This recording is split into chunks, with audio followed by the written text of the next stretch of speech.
माननीय अध्यक्ष महोदय जी, आपने मुझे इस सदन में बोलने का समय दिया, इस बाबत आपको धन्यवाद ज्ञापित करते हुए मैं सरकार को यह बताना चाहूंगी कि ये जो बजट है जो हम सब के समक्ष रखा गया है, ये बजट विशुद्ध रूप से एक लोक लुभावन बजट है जो सुनने और देखने में अत्यंत लुभावना है, किंतु धरातल और यथार्थ की कसौटी पर संदेहास्पद है। फिर चाहे रोजगार का विषय हो, चाहे युवाओं का विषय हो, चाहे महिलाओं का, इस बजट में इन विषयों पर संदर्भित जितनी भी बातें लिखी गई हैं, उनका सच्चाई और यथार्थ से कोई भी संबंध नहीं दिखता है। दूसरी सबसे बड़ी विसंगति इस बजट में आस्था के आधार पर भेदभाव की है, जहां सरकार राम, रैदास, वाल्मीकि के नाम पर धन देने की घोषणा कर रही है, तो क्या अन्य धर्मावलंबियों की आस्थाओं को अनदेखा कर दिया गया? माननीय अध्यक्ष महोदय, मैं भली भांति जानती हूं कि सदन में बहुमत के आधार पर जिस पार्टी की सरकार है, भारतीय जनता पार्टी की सोच में ईसाईयत और इस्लाम बाहरी हैं। मैं इस बहस में भी नहीं जाना चाहती हूं और ना ये मेरा विषय है, लेकिन सरकार को यह ध्यान रखना ही होगा कि बुद्ध, महावीर, नानक और कबीर ये सब इसी भूमि पर पैदा हुए और इसी भूमि पर पले बड़े हैं,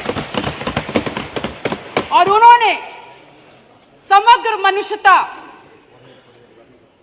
के उत्थान और कल्याण के लिए अपना पूरा जीवन समर्पित कर दिया।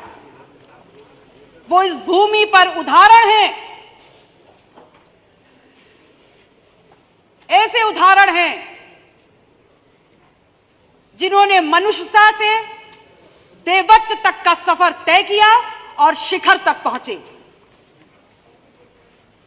जितनी ये भूमि उत्तर प्रदेश की बुद्ध की है, महावीर की है, नानक से संबंधित है, कबीर की है, इस भूमि पर करोड़ों करोड़ लोगों की आस्था इन भगवानों में भी है।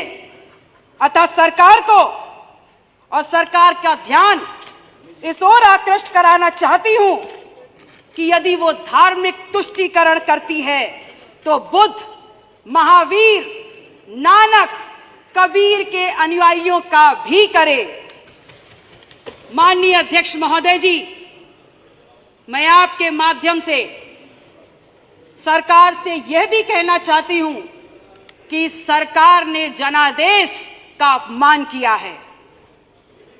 लोकतंत्र में जनादेश अनिवार्य सत्य है, और 5 साल के कार्यकाल के बाद जिसको जनता ने नकार दिया, उसे सरकार में दोबारा लाया जाना भी जनादेश का अपमान है।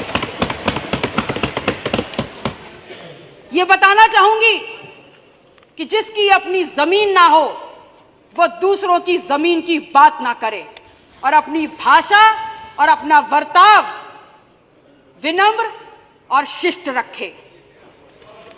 माननीय अध्यक्ष महोदय जी, मैं आपके माध्यम से सरकार से कहना चाहूंगी कि भगवान बुद्ध की भी करोड़ों के लोगों में आस्था है, और आप और हम सब ये देख रहे हैं कि आज हमारे देश के प्रधानमंत्री माननीय नरेंद्र मोदी जी को भी भगवान बुद्ध की शरण में जाना पड़ा है।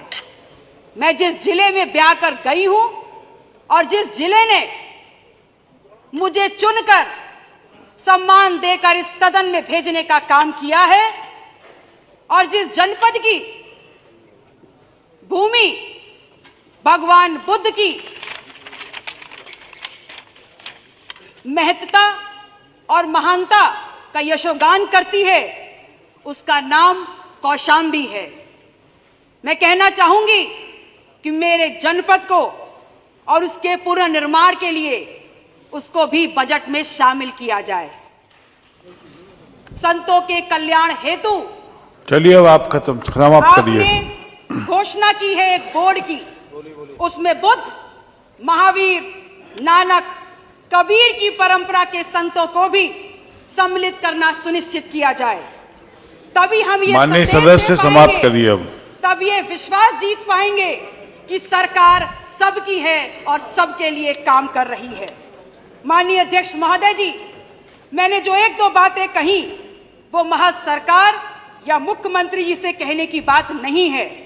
अपेक्षा और विश्वास तब और बढ़ जाता है जब मुख्यमंत्री के पद पर बुद्ध, कृष्ण की श्रेणी में रखे जा सकने वाले एकमात्र महान क्रांतिकारी गुरु गोरखनाथ पीठ के पीठाधीश्वर महामंडलेश्वर आदित्यनाथ योगी जी खुद बैठे हैं और जिनके लिए सब बराबर हैं, समान हैं। इसके लिए सरकार से पुरजोर अपील करती हूं कि बुद्ध की भूमि कौशाम्बी के विकास कार्यों को इस बजट में शामिल किया जाए और जो ये धार्मिक असमानता है, असंतुलन है, इसे ठीक किया जाए। धन्यवाद। जय संविधान, जय कमेरा।